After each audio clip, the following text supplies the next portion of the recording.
L'intelligence artificielle m'a rendu riche, mais elle ne m'a pas appris à nager. Donc je ne sais pas nager. La vidéo du jour vient en écho à une situation qui m'arrive actuellement. Pendant que je vous parle, ça m'arrive et c'est toujours d'actualité. J'espère que ça va changer, peut-être pour le moins bien que pour le meilleur, mais j'aimerais en parler avec vous.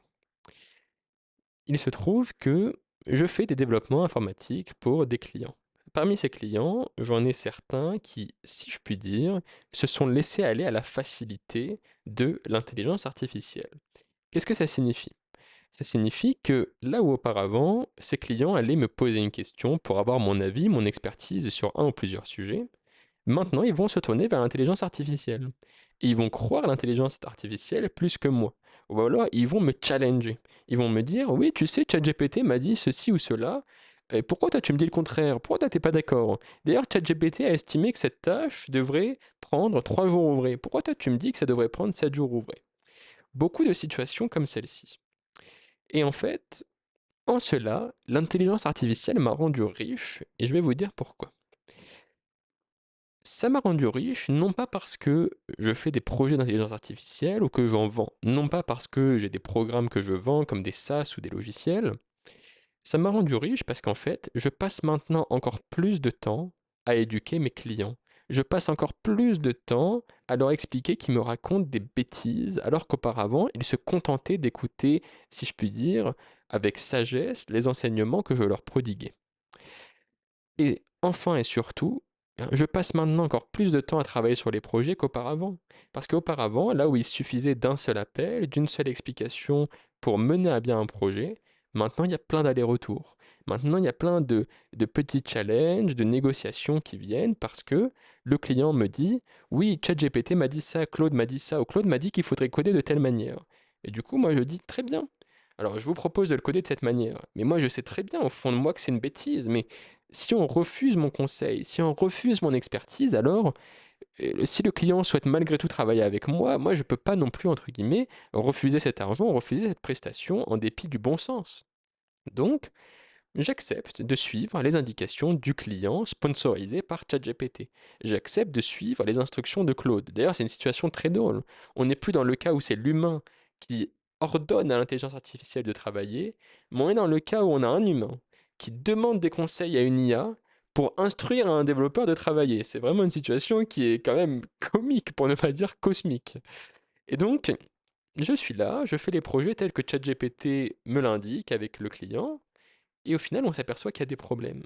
On s'aperçoit qu'il y a des problèmes parce que ChatGPT ignore le contexte.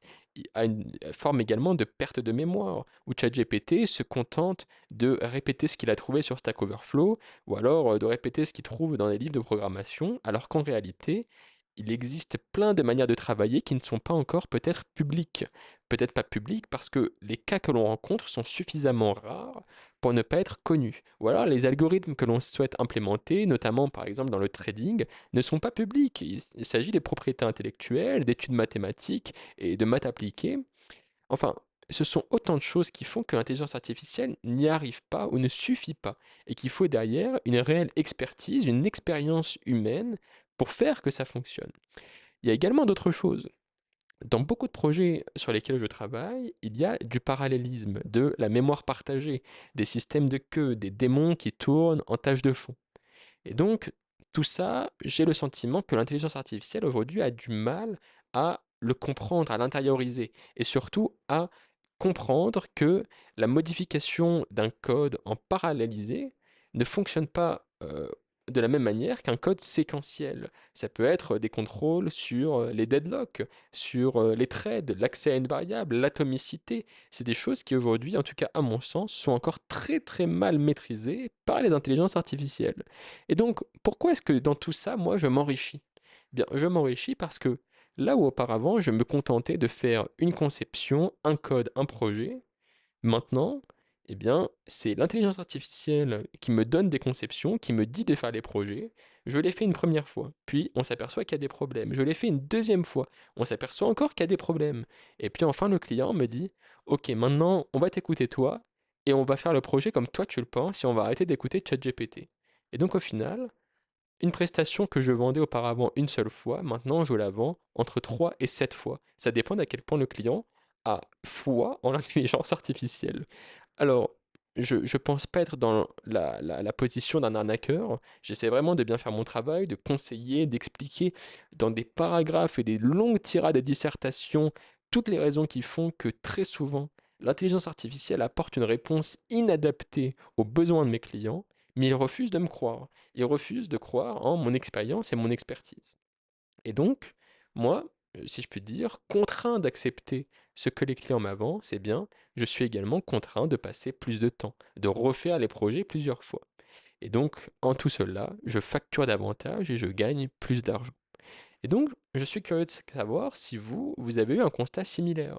Est-ce que peut-être l'intelligence artificielle a rendu vos clients, ou vous a rendu vous-même, un peu plus naïf, un peu plus imbécile, si je puis dire, et donc vous a contraint à payer plus d'argent? Vous savez, mon cas à moi, je pense, n'est pas un cas unique. Il y a également le cas de la personne qui se dit, je vais tout développer avec l'intelligence artificielle, et je vais jamais faire appel à un développeur, et puis, hop, le projet se casse la gueule. Le prototype ne suffit plus. Et donc, il faut faire appel à un développeur pour tout redévelopper de zéro. Ou alors même, il faut faire appel à des développeurs pour corriger le code de l'intelligence artificielle et au final, ça coûte plus cher que si on avait développé ça de zéro correctement. Donc tout ça pour dire, l'intelligence artificielle peut permettre de s'enrichir, mais d'une manière à laquelle on ne s'attend pas. Cette manière, c'est celle de, entre guillemets, peut-être bêtement refaire le travail plusieurs fois, car on ne croit plus en l'humain. Et donc, je suis simplement curieux de savoir si ça a pu vous arriver, ce que vous en pensez, et puis la parole est à vous.